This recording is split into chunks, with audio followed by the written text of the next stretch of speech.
Hello, and welcome to what is a recording, whilst from my hotel room, of HMS Cossack. I've re-recorded it because I have no idea what caused the sound issues. I really don't on the first one, so you have my apologies, and I hope you enjoy this version, recorded slightly differently than normal because I don't have the normal accoutrements I do, but I do have my trusty buttonhole mic. I do have my phone with its lovely camera system and ability to remote control it. And I do have this very large screen which hopefully the casting to from this laptop is going to work. So thank you very much for watching, and I hope you enjoy. Hello and welcome to HMS Cossack. Definitely one of my #27 favourite tribals. Yes, definitely one of my top 27 favourite tribals. You know, basically first place favourite tribal is shared between 27 vessels. I know that might seem a lot, but well, they're all so good. They're all so pretty. I can't really pick between those 27 vessels. It's really quite difficult. But HMS Cossack is definitely in my top 27.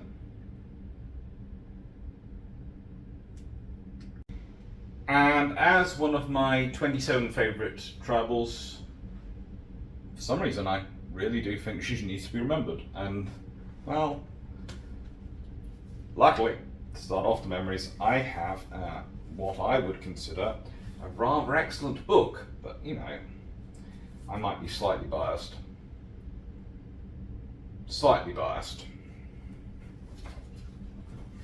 Seriously, this might be the only book during wandering around Australia currently as a free book, or rather as my own book I can access.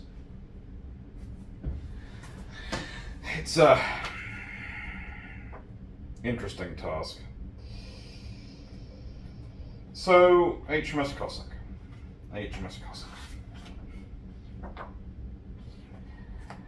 Why do I love her so? Well, she never backs down. Anything she's doing, she does 100% of the time at full throttle. She's one of those ships which lives up to the image that she's supposed to create. From the moment she's laid down at Vickers Armstrong on the 9th of June 1936 to the moment she's commissioned on the 7th of June 1938 to the moment she's lost for the Royal Navy. Her name is a traditional small ship name, and there have been 5 predecessors born it with pride, including a member, of course, of the previous Tribal class destroyers which have been built for World War I. She served with the 1st Tribal Flotilla and eventually the 4th Destroyer Flotilla when it got changed over, and had a normal displacement of 2,030 tons, which again is just part of the reason why I say it's very unlikely anyone was ever correct in saying the phrase, well, you know,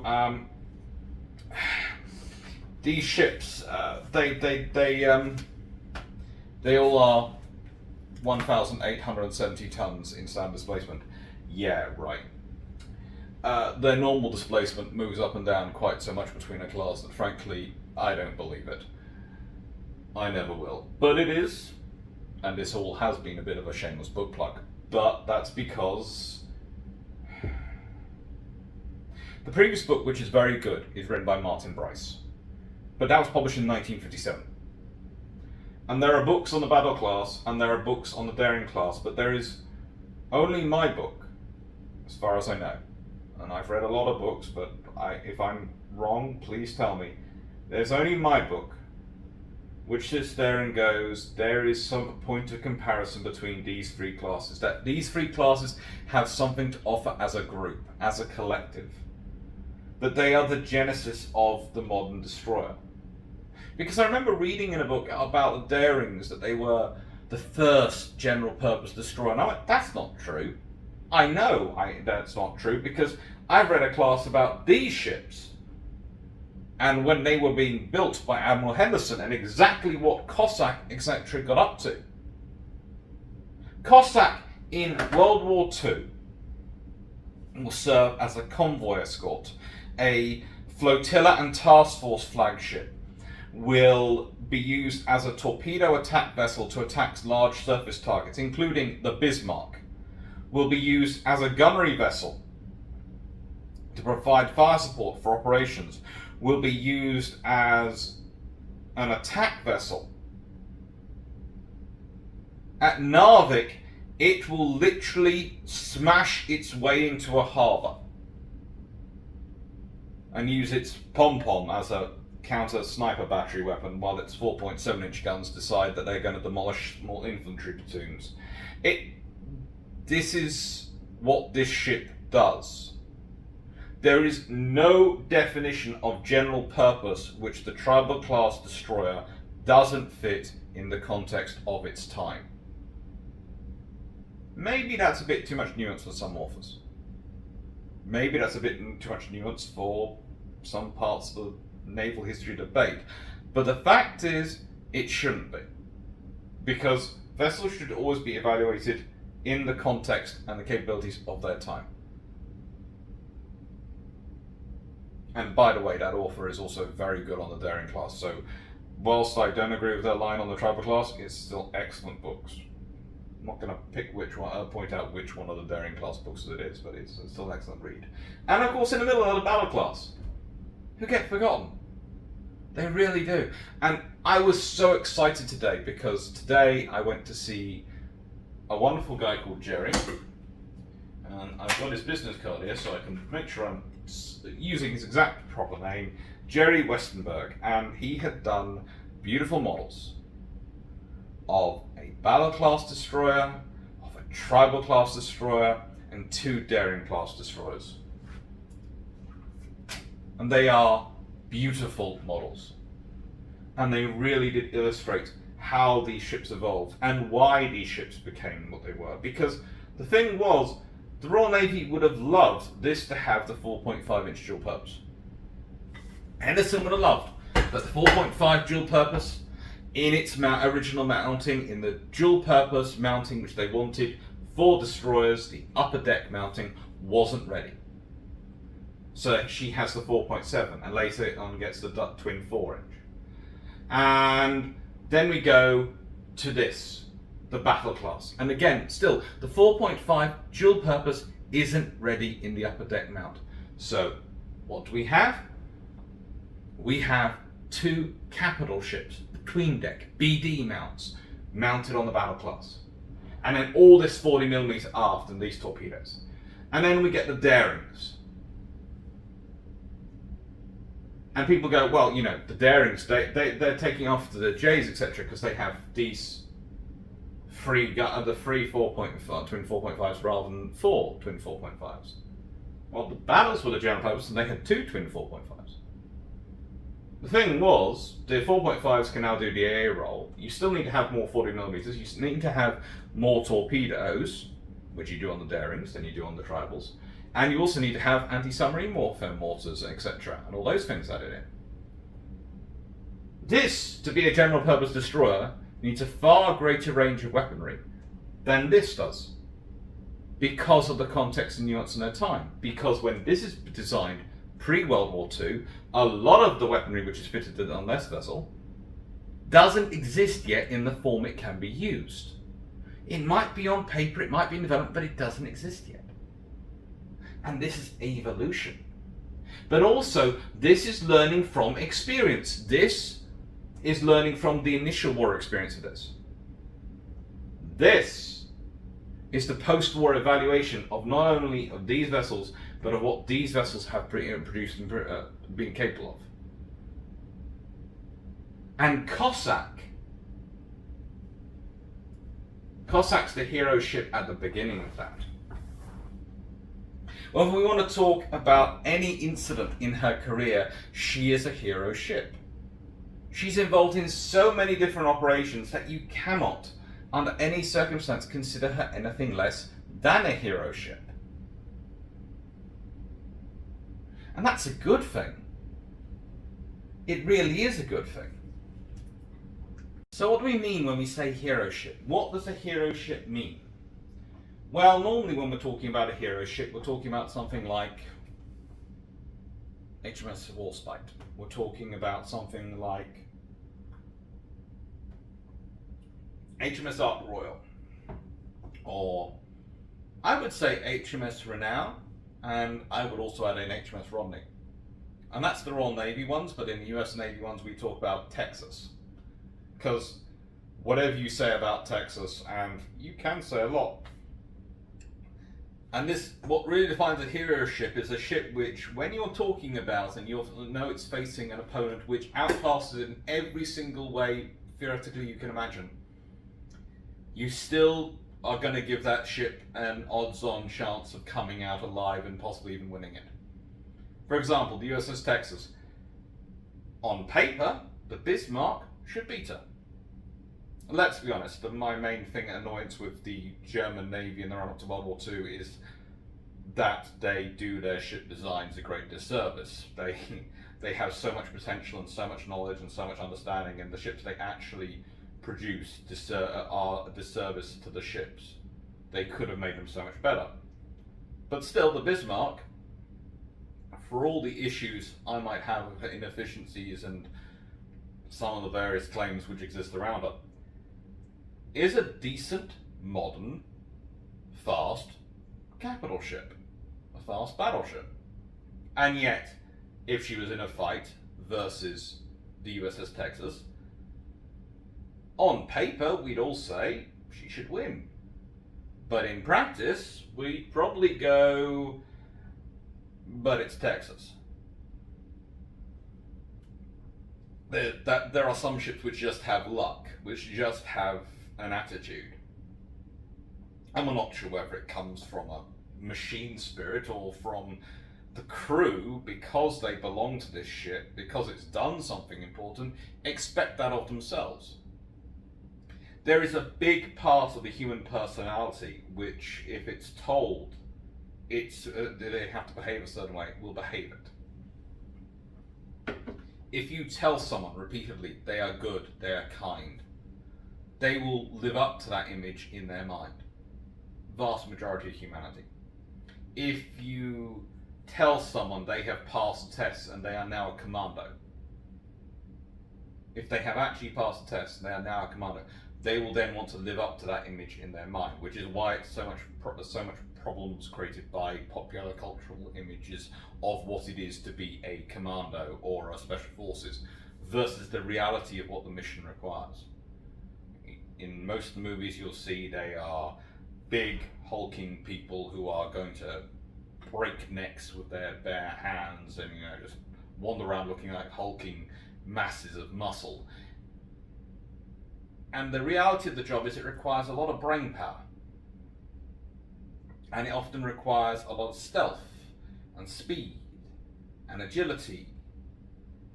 And it's almost a different body form and different a different reality than the image in popular culture, which does cause recruiting issues for special forces. Well, it's rather similar with cruiser ships. And you have to remember the tribal class destroyers were told that they were going to be the tip of the destroyer spear. So Royal Navy destroyermen, in fact most destroyer personnel around the world in the 1930s, considered themselves an elite. They had to be. There aren't enough people aboard this ship compared to a battleship. They have to be able to do multiple roles.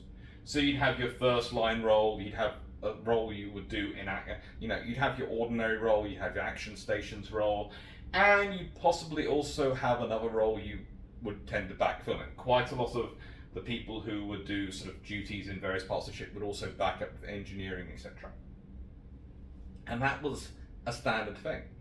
Or they'd also be qualified as boarding parties, or all sorts of different roles. And they had to be, because let's say your torpedo crew gets taken out in here by a shell going off.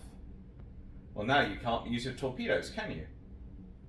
You need a backup crew to man that those torpedoes, don't you? Quickly. You need to be able to pull them from somewhere. And if you're in action, you can't pull them from the guns. who might well be trained with torpedoes as well. You can't pull them from there. So where are you going to pull them from? Probably the engineering room. Probably your engine spaces. That's the only place where you can probably get enough people free quickly enough to go and man that torpedo.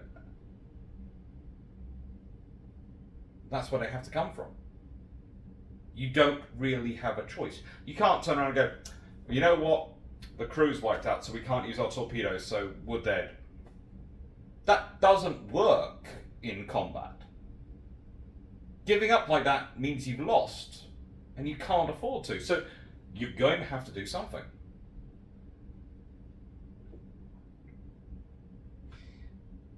Now, when you couple that sort of nature and that sort of belief in their own elite status versus a cruiser or a battleship which might have spare personnel to man those positions already as part of their crew numbers, well, that starts to make a difference. You start to demand more of yourself. And then you turn around to a class and you go, right then, you lot, you're going to be the tip of the spear. In night fights, you're going to charge in using your guns to pinpoint the enemy. And by using your guns to pinpoint the enemy, you're going to start fires on the decks using your 4.7-inch guns so that your other destroyer crews can better aim their torpedoes.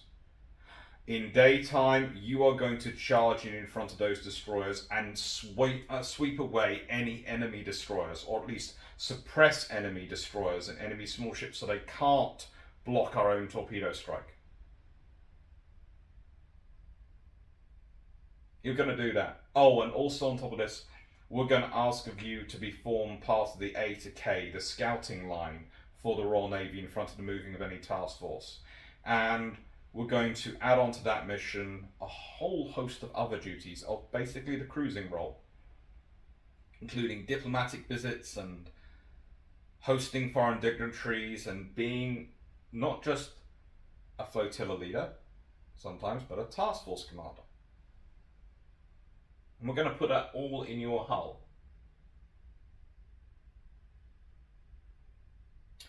So, imagine you're the crew of the Cossack.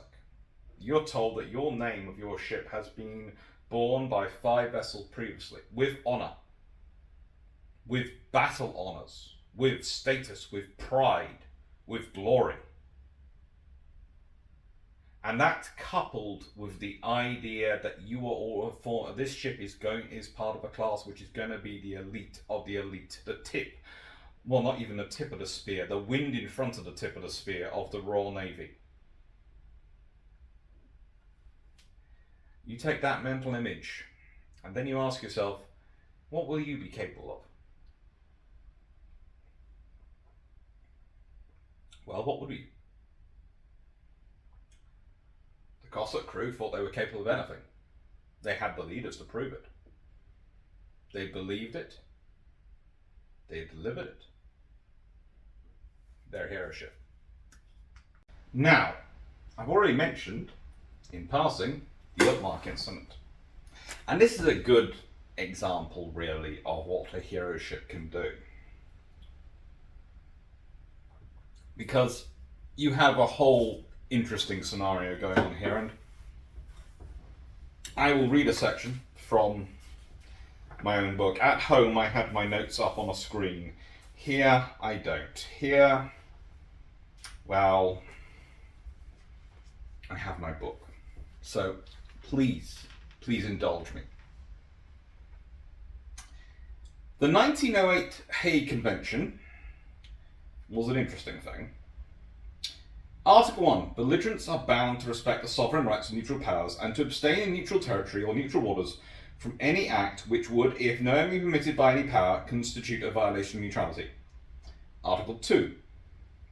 Any act of hostility, including capture and the exercise of the right of search, committed by belligerent warships in the territory or waters of neutral powers, constitutes a violation of neutrality and is strictly forbidden. Article 3. When a ship has been captured in the territorial waters of a neutral power, this power must employ, if the prize is still within its jurisdiction, the means at its disposal to release the prize of its officers and crew to in turn the prize crew. If the prize is not in the jurisdiction of a neutral power, The captor government, on the demand of the power, must liberate the prize of its officers. These are the first three articles of the Treaty 13 of the 1907 Hague Convention. And that is the situation which applies to the Altmark incident in most great detail. Cossack at this point was under the command of Captain Vian. It was under the command of Captain Vian because of two reasons. One, HMS Afridi, his normal flotilla ship, his flotilla leader, was, how do I put this politely, in need of some repair. He'd been working her hard and she needed some repair. And that's one of the things which comes up with tribals quite a lot. People get off and go, oh, they have turbinitis. The thing was, they worked their turbines a lot harder, and especially in the earlier part of the war, when they were the bigger destroyers and the only bigger destroyers available in numbers, so they were often the ones out in heavy seas. So they did develop turbinitis because they were working their turbines at maximum power in heavy seas to try and keep up with big ships like Hood and other fast capital ships in those heavy seas to give them the escort they needed. Now, the Altmark incident is interesting because under those conventions, the Altmark is doing something illegal. It's got prisoners in it, and it's threading through national waters, territorial waters of Norway. And when it is spotted by Royal Navy destroyers, it hides in Jossingford. It hides, and that's something. It's hiding from them. It's gone not inside. It's no longer inside territorial waters. It's inside internal waters in Jossingford. And the Norwegians are saying, we've searched the ship. They hadn't actually searched the ship, but they hadn't been able to properly search the ship because, honestly, to search the ship properly, you need to take it alongside and flood it with people. They were sending a couple of people on to do a quick inspection, and the crew were banging, working cranes, making noises, anything they could to stop them being able to hear the prisoners. And as such, despite that being a very odd and suspicious behaviour, the Norwegians officially didn't suspect anything. Unofficially, they did, but, you know. And so they were defending their neutrality. They put a torpedo boat in the way. And, well, with orders from Churchill that were very interesting and very strongly worded, well, they went in. Cossack is Vian's own ship, and Vian is in charge of the task force, and he's very specific in what he selects. He doesn't take in Arethusa. He doesn't take in the light cruise that's backing up. He doesn't take in any of the other vessels that are backing him up. He just takes in Cossack on her own. He takes in Cossack on her own.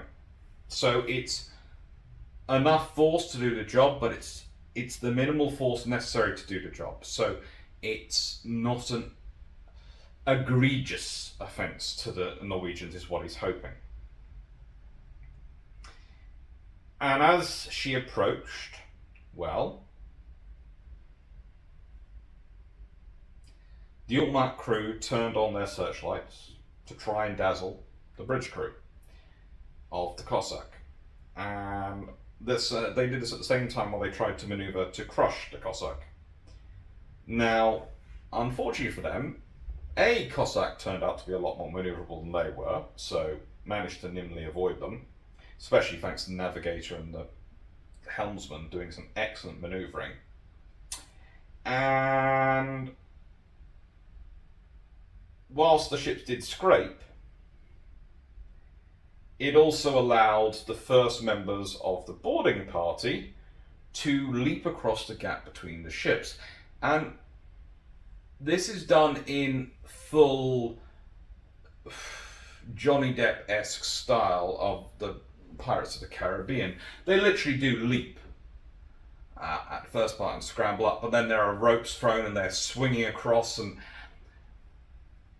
you cannot for a moment describe just how quickly people get aboard the ships and get between the two ships.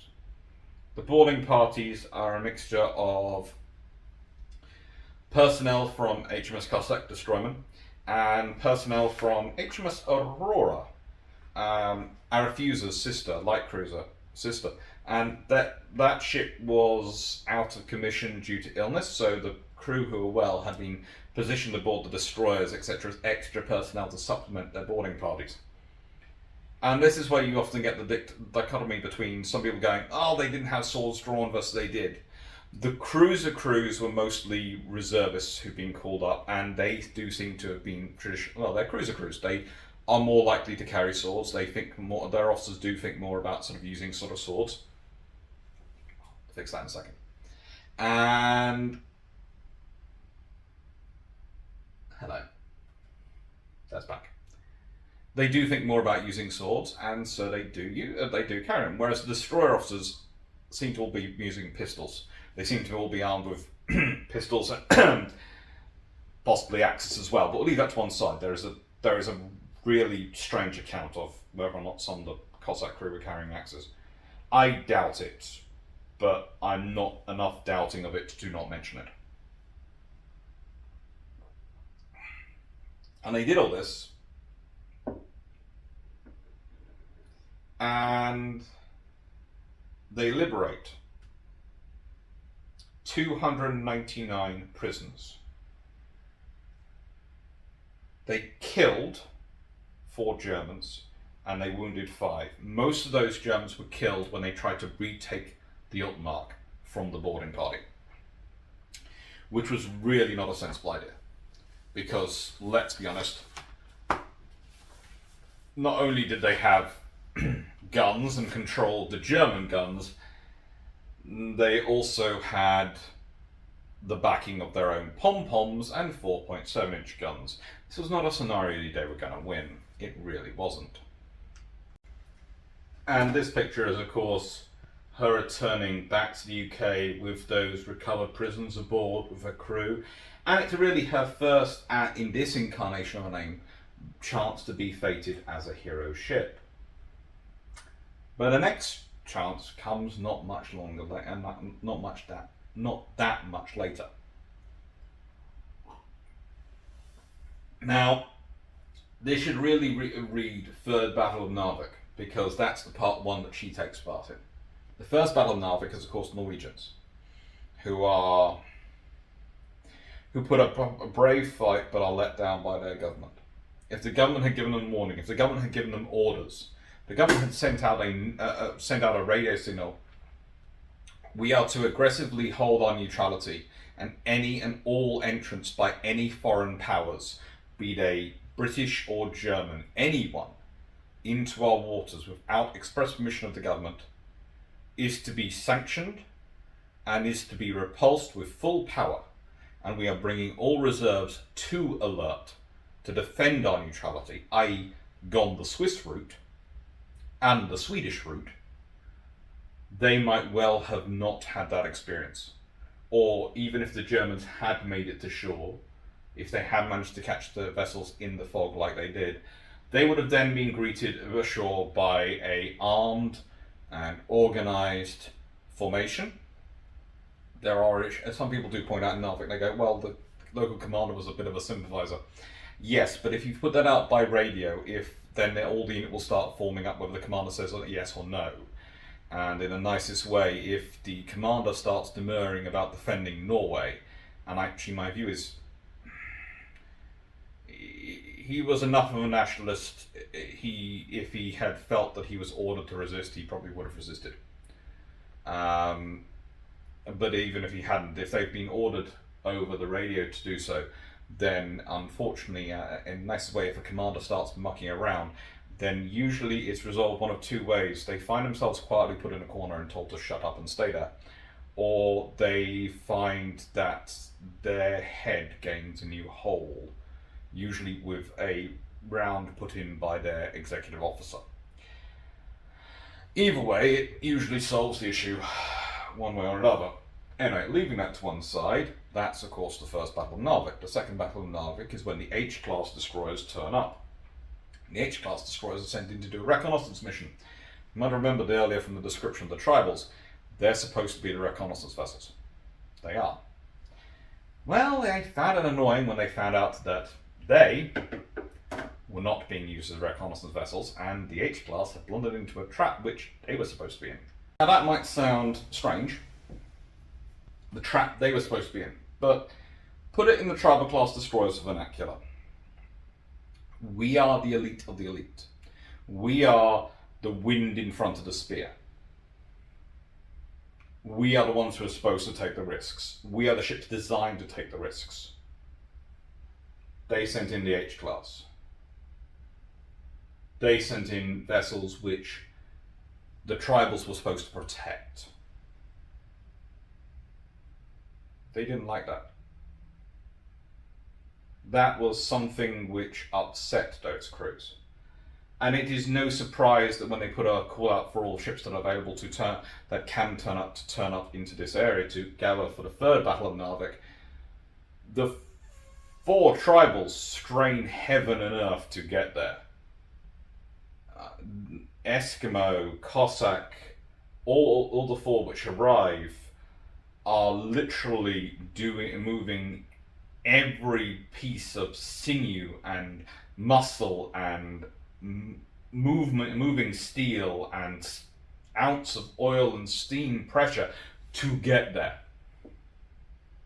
In this battle, Cossack is under the command of Commander Sherbrooke, who will later in the war become Captain Sherbrooke VC, when he's in charge of a destroyer group and is defending a convoy, and basically decides that no, German heavy cruisers do not mean you back down, it means you charge at them harder, repeatedly, and when you're severely wounded you do not leave your bridge, you stay on your bridge and carry on fighting until you are absolutely certain the contest is going to go your way, and that your next in command knows that you're going to relieve and put them in charge and put their ship in charge.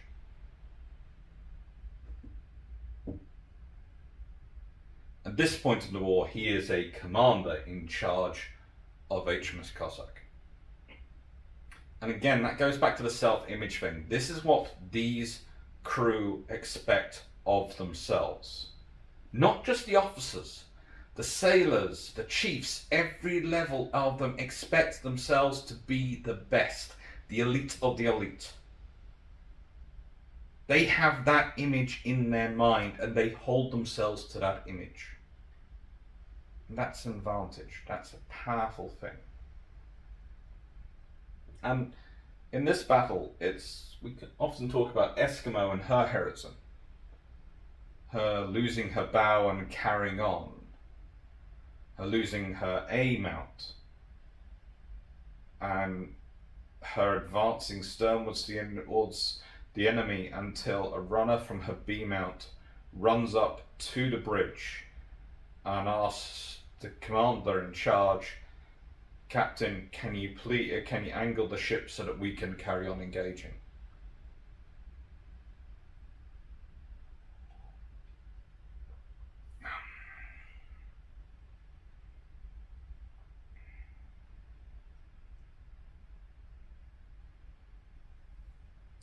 That was a very interesting story when I heard that one for the first time. You can't hear stories like that and be unaffected. Even there are people who claim as a historian you shouldn't be affected by these history. You should somehow hold yourself above. I don't think you can. There is nothing as a human being you can do hearing something like that and not have profound respect for the people involved and not have it affect you. In Cossack's case, in this battle, they are there to suppress and defeat the Germans in and around Narvik and Yossingford, and for them this means also the ground forces ashore. And the way into the harbour is blocked by a merchant ship. And so what do? They smash their way in over the merchant ship. They literally smash through it, so they can get in a position to fire their guns. There is no hesitation. This is one of the most powerful destroyers in the world. This is one of the most important vessels the Royal Navy has in terms of escort capability. This is not, should not be considered in any way a disposable asset. And yet at no point did the crew hesitate. They charge into the enemy ship. Into the sunken merchant ship. They charge in, they get and put themselves in a position, and they start firing. And they methodically work their way through the enemy forces. Their 4.7-inch guns slowly working, slowly from port to starboard, slowly clearing the harbour of every enemy ship, potential enemy ship, every enemy position, methodically working their way through. While their 40mm blast away whenever they sort of had rifle fire come on them, and that the R4.7s did similar work. And at no point did anyone critique them. There was no one sitting there going, you shouldn't have done this, or you could have, if you'd sat at this position off the harbour without risking your hull, you could have carried out the same fire in front. No. They were destroyer crews. They were expected to be aggressive, and they took the most expedient methodology possible to achieve the aim. And the aim was neutralization of German forces in Narvik, in and around Narvik area. The only shame is they didn't have any troops with them to put straight ashore. If they had, it could have been a very different scenario. It honestly would have been a very different scenario, because there is nothing the Germans could have done about it. The German personnel would have been roundly been forced out of town. If there had been sufficient troops to land straight into the town, they would have never got back in there, and it would have been an interesting thing for the entire Norwegian campaign. But alas, it wasn't to be. And that leads us to the next one. Sinking the Bismarck. Sinking the Bismarck is, well, its own story of heroism again. And again, it's what do these ships expect of themselves? What does Cossack expect of herself? Wien is back as captain. Afridi, the flotilla leader, had been sunk by this point. Wien had been dodging aircraft bombs. And literally the methodology when you have dive bombers coming in, especially before you have the 4-inch guns fitted, and whereas the X-mount changed over to 4-inch guns, and well, some of the other later additions in terms of advancements available for air defence. Well, the literal methodology was to look up and look at the aircraft coming in and decide whether to dodge port or starboard. And he was lucky. He dodged 9 times right. One time he dodged wrong and he lost his ship. But he was still flotilla leader. He was still the commander of the flotilla. So Captain Wien transfers to Cossack. And he's escorting a convoy off the coast of Africa. And, well,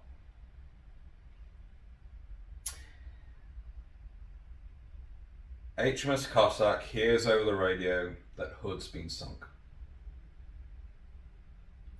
And he looks at a map. And he hears the other updates going through, and he looks at the map again. And he has a rough guess of where he thinks Bismarck will be, where he thinks the surface raider will go, where it needs to go to get home to France. And he leaves the convoys protecting in the coast of Africa in the care of a C-class cruiser, which we modified as an anti-aircraft cruiser, so there was no defence against anything other than aircraft, and charges into the ocean with 3 other tribals and a Polish vessel, the Piran. Now, there is a debate amongst some as to which of the vessels spotted the Bismarck first. It was the Pirou. But they'd spotted the vessel after they'd received a signal from the aircraft, which had guided them in, and after they'd received a message from cruisers which was basically, we're running out of fuel, can you take over? That's why we're here. The cruisers had run out of fuel. Bismarck could have been lost during the night, but she wasn't going to be. And so they carried on, and Pirou spots her first. And so Pirou dives in, flashing her signal, but she pulls out for most of the night. Why? Because she's not trained in the box formation which the tribals are trained in. And whilst the Polish are brave and most undoubtedly full of courage and very much prepared to do anything they can to help sink the Bismarck, they haven't received the training in how to do a coordinated box operation in the night and a box operation, and they know that, and so they get given the job of safety. Their job is really, really important before anyone starts thinking it's not. No, if Bismarck for some reason had managed to break through the box, then the safety's job is to run down Bismarck and stop it getting out of the box. You can't have a more important role than safety. But the important thing is the safety doesn't have to do what the rest of the vessels of the box were doing, which was taking in turns to do night attacks with their torpedoes and coordinate with the others in terms of their fires so they didn't run into the fire of the others. Because often what would happen is whilst one was going in to launch its torpedoes, the others would be firing to illuminate it. So they'd be trying to illuminate the Bismarck with their 4.7 inches, so the other one could sneak in to launch its torpedoes. You can't have a vessel involved in that which hasn't practiced that drill a lot. It's a highly dangerous operation because if you get the shells wrong, you hit your own destroyer. If you read the radar wrong, if you read the things wrong. So they kept that up through the night. One of the things that's often claimed is that none of those torpedoes hit and there was no damage done, more damage done to Bismarck during the night. I don't believe that. A, the destroyers reported hits and the sheer number they're doing is likely, but also they're firing, the odds of the large number suggest one or two would have hit, but also it's the fact that the destroyer crews you're dealing with, they are highly motivated. Hood was a ship they escorted. There was a really strong belief amongst the crews that if they'd been escorting her, she would not have been lost. She would not have been gone. Now, if you think I've changed a bit from a second ago, I have. I'm sorry I'm stepping out from breaking the fourth wall, but the next bit didn't really record properly, so I'm doing this again on our last night in Perth. But I'm doing it properly because a very nice gentleman turned up to my brew. So, you can argue it was ego. The idea that if the tribal class destroyers had been there, Hood would not have been sunk. It's certainly a good case you can make. After all, whichever theory you sort of subscribe to, and it's well known that I subscribe to the best presented theory I've seen so far happens to be presented by one of my best friends. So, Clarke NFL, yeah, I'm in this boat with you at the moment. But if someone comes up with a better theory, you know me. I am the academic jumper. I will go to the better theory. But I doubt that's going to happen because of the amount of work you put in. So, your choices of shots to take out Hood are 1 in a billion, 1 in a trillion, or variations of in between. If such a shot was going to happen, it's going to happen. It's a bad luck day for Hood. The presence of tribal class destroyers, well, they would have been able to keep up better with Hood and Prince of Wales, and tribal class destroyers trying to tell them that you should not engage, whilst it might work with county class cruiser captains who are well trained, well drilled, and understand the issues and risks of crossfire. Tribal class destroyers, of course, practice the box tactics and various other tactics which are dependent on avoiding crossfire.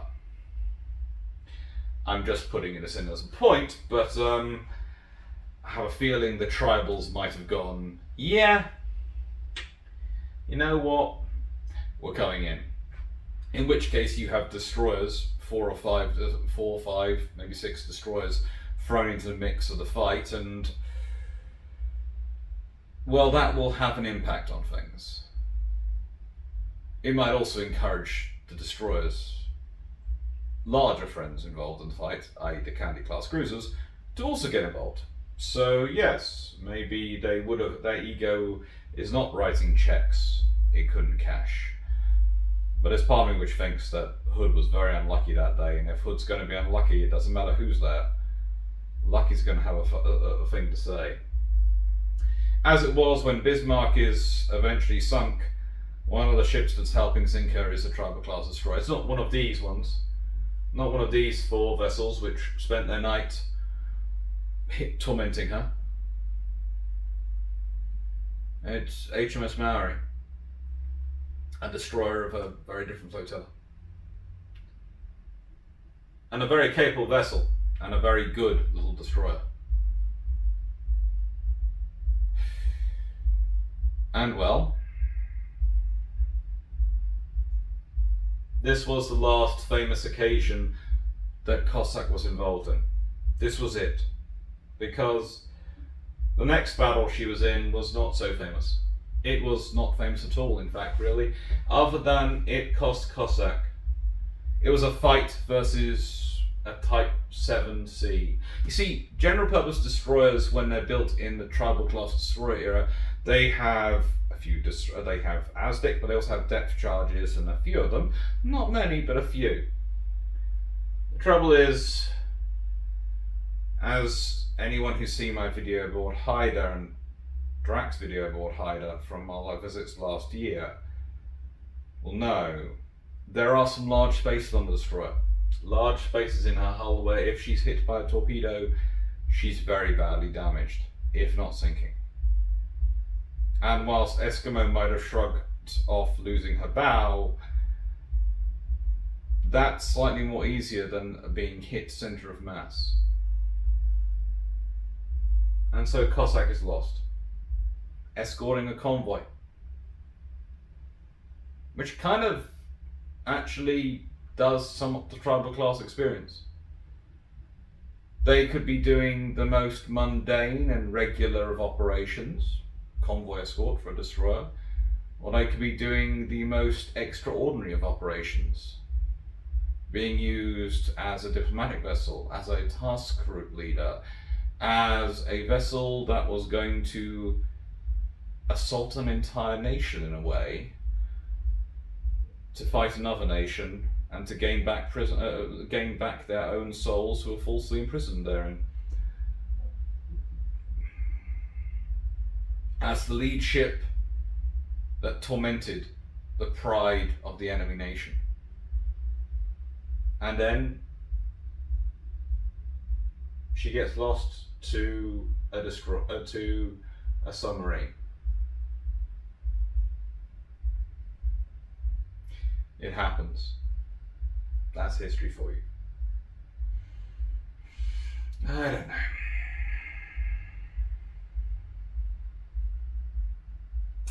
So, also, by the way, I've given this, and this is a cool book, because it is about one of the people who had the pleasure of being involved with the life of Warramunga. And that's cool. That is cool. But with that going, I'm going to say thank you for watching and hope you enjoyed. And I know this is not your normal video. This has been stitched together from many videos recorded on a poor little mobile, which is not designed for an hour-long video quest. But, well, I hope you enjoyed it, and I hope you find it interesting. Take care, Thank you, and I think there's a little bit more from me coming up with some models. At least I did organise it so.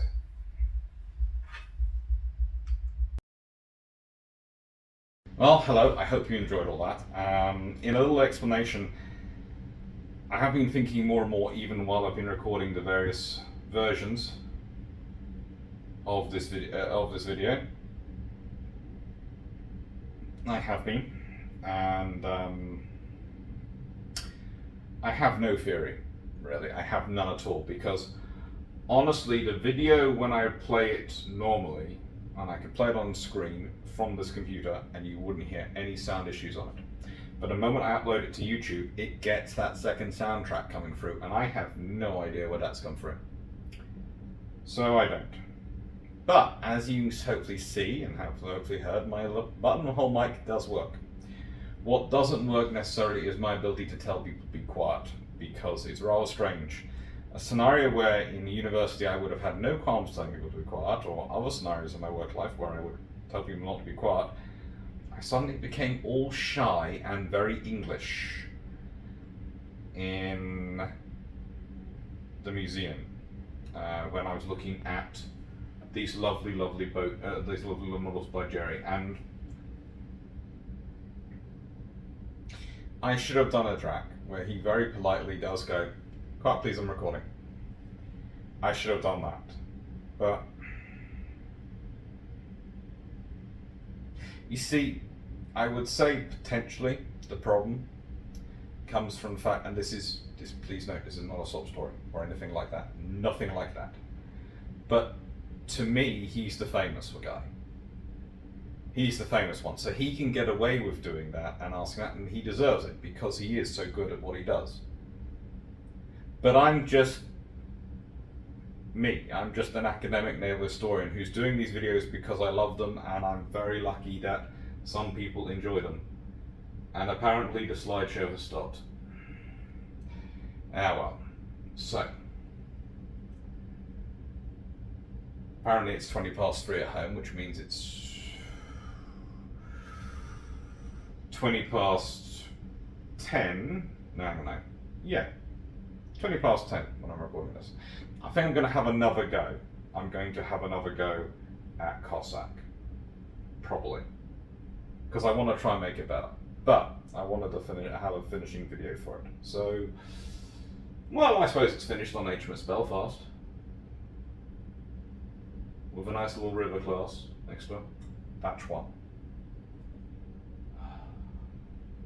Present Ships United. And appropriately, considering I'm going on a ferry tomorrow when I'm recording this time, it's got a ferry in it as well, because I was on board of one of the river taxis. Oh well, right. Thank you, and take care, and I hope you enjoyed.